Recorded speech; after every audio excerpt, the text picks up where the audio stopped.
ইফালে ঢেকীয়াখোৱা বৰনামঘৰত ভাওনা প্ৰতিযোগিতা Assam live 24 CMD Nipen দাসৰ উদ্যোগত ঢেকীয়াখোৱাবাসী ৰাইজৰ সহযোগত এই প্ৰতিযোগিতাৰ আয়োজন কৰা হ'ব। 2026 বৰ্ষৰ 15 জানুৱাৰীৰ পৰা এই প্ৰতিযোগিতা 5 দিনীয়াকৈ ৰাজ্যিক ভিত্তিত হ'ব এই ভাওনা প্ৰতিযোগিতা। নিৰ্বাচিত 10খন ভাওনাই অংশ ল'ব প্ৰতিযোগিতাত। প্ৰথম স্থান পোৱা দললৈ উপেন্দ্ৰ চন্দ্ৰনা দাস পুৰৰণি বঁটাত থাকিব নগদ 1 লাখ টকা আৰু মানপত্ৰ। দ্বিতীয় পুৰস্কাৰ বিদ্যাৱতী শৰ্মা পুৰৰণি বঁটা। দ্বিতীয় বঁটাত নগদ 50,000 টকা আৰু মানপত্ৰ থাকিব। এই ভাওনা সমাৰোহ প্ৰতিযোগিতাৰ বাবে নৃপেন দাসলৈ কৃতজ্ঞতা ঢেকীয়াখোৱাবাসীৰ। মহাপুৰুষ শ্ৰী মাধৱ স্বামী ঢেকীয়াখোৱা বৰনামঘৰত অসমীয়া 1 মাঘৰ পৰা 5 মাঘলৈকে সতি আৰু ইংৰাজী 15 জানুৱাৰীৰ পৰা 19 জানুৱাৰী এই 5 দিন অসম লাইভৰ স্বত্বাধিকাৰ নৃপেন চন্দ্ৰ দাস ডাঙৰীয়াৰ প্ৰয়াত পিতৃ উপেন চন্দ্ৰ দাস ডাঙৰীয়াৰ সোঁৱৰণিত এই ভাওনা প্ৰতিযোগিতা অনুষ্ঠিত কৰিবলৈ লোৱা হৈছে। এই ভাওনা 10খন ভাওনাই আমাৰ সামৰণি পৰিব। সেয়া আমি ঢেকীয়াখোৱাবাসীৰ ৰাইজ আৰু অসম লাইভৰ স্বত্বাধিকাৰ নৃপেন চন্দ্ৰ দাস ডাঙৰীয়াৰ উদ্যোগতে আমাৰ ভাওনাভাগ হ'ব। সম্পূৰ্ণ ঢেকীয়াখোৱাবাসীৰ ৰাইজে ইয়াত সহায় সহযোগ কৰি পেলাই কামভাগ সাফল্যমণ্ডিত কৰিব।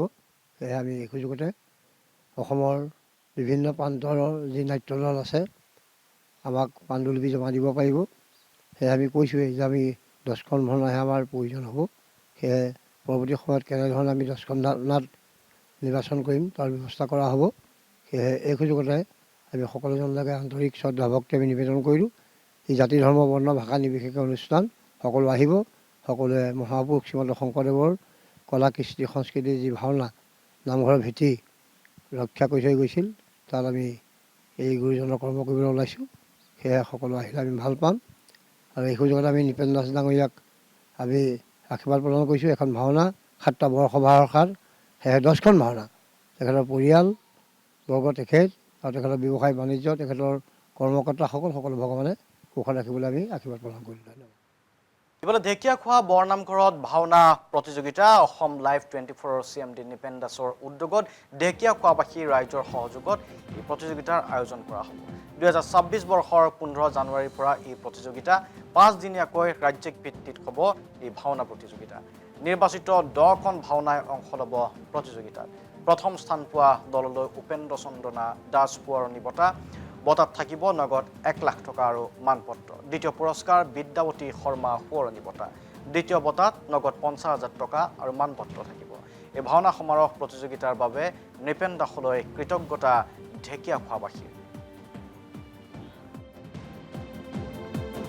মহাপুৰুষ শ্ৰী মাধৱ স্বামী ঢেকীয়াখোৱা বৰনামঘৰত অসমীয়া 1 মাঘৰ পৰা 5 মাঘলৈকে সতি আৰু ইংৰাজী 15 জানুৱাৰীৰ পৰা 19 জানুৱাৰী এই 5 দিন অসম লাইভৰ স্বত্বাধিকাৰ নৃপেন চন্দ্ৰ দাস ডাঙৰীয়াৰ প্ৰয়াত পিতৃ উপেন চন্দ্ৰ দাস ডাঙৰীয়াৰ সোঁৱৰণিত এই ভাওনা প্ৰতিযোগিতা অনুষ্ঠিত কৰিবলৈ লোৱা হৈছে। এই ভাওনা 10খন ভাওনাই আমাৰ সামৰণি পৰিব। সেয়ে আমি ঢেকীয়াখোৱাবাসীৰ ৰাইজ আৰু অসম লাইভৰ স্বত্বাধিকাৰ নৃপেন চন্দ্ৰ দাস ডাঙৰীয়াৰ উদ্যোগতে আমাৰ ভাওনাভাগ হ'ব। সম্পূৰ্ণ ঢেকীয়াখোৱাবাসীৰ ৰাইজে ইয়াত সহায় সহযোগ কৰি পেলাই কামভাগ সাফল্যমণ্ডিত কৰিব। সেয়ে আমি এই সুযোগতে অসমৰ বিভিন্ন প্ৰান্তৰ যি নাট্যদল আছে আমাক পাণ্ডুলিপি জমা দিব পাৰিব। সেয়ে আমি কৈছোঁৱেই যে আমি 10খন ভাওনাহে আমাৰ প্ৰয়োজন হ'ব। সেয়ে পৰৱৰ্তী সময়ত কেনেধৰণে আমি 10খন ভাওনাত নিৰ্বাচন কৰিম তাৰ ব্যৱস্থা কৰা হ'ব। সেয়েহে এই সুযোগতে আমি সকলোজনলৈকে আন্তৰিক শ্ৰদ্ধা ভক্তি আমি নিবেদন কৰিলোঁ। এই জাতি ধৰ্ম বৰ্ণ ভাষা নিৰ্বিশেষে অনুষ্ঠান সকলো আহিব। সকলোৱে মহাপুৰুষ শ্ৰীমন্ত শংকৰদেৱৰ কলা কৃষ্টি সংস্কৃতিৰ যি ভাওনা নামঘৰৰ ভেটি ৰক্ষা কৰি থৈ গৈছিল তাত আমি এই গুৰুজনৰ কৰ্ম কৰিবলৈ ওলাইছোঁ। সেয়ে সকলো আহিলে আমি ভাল পাম। আৰু এই সুযোগত আমি নৃপেন দাস ডাঙৰীয়াক আমি আশীৰ্বাদ প্ৰদান কৰিছোঁ। এখন ভাওনা 7টা বৰসভাৰ সাৰ সেয়ে 10খন ভাওনা তেখেতৰ পৰিয়াল বৰ্গ তেখেত আৰু তেখেতৰ ব্যৱসায় বাণিজ্য তেখেতৰ কৰ্মকৰ্তাসকল সকলো ভগৱানে সুখত ৰাখিবলৈ আমি আশীৰ্বাদ প্ৰদান কৰিলোঁ। ধন্যবাদ।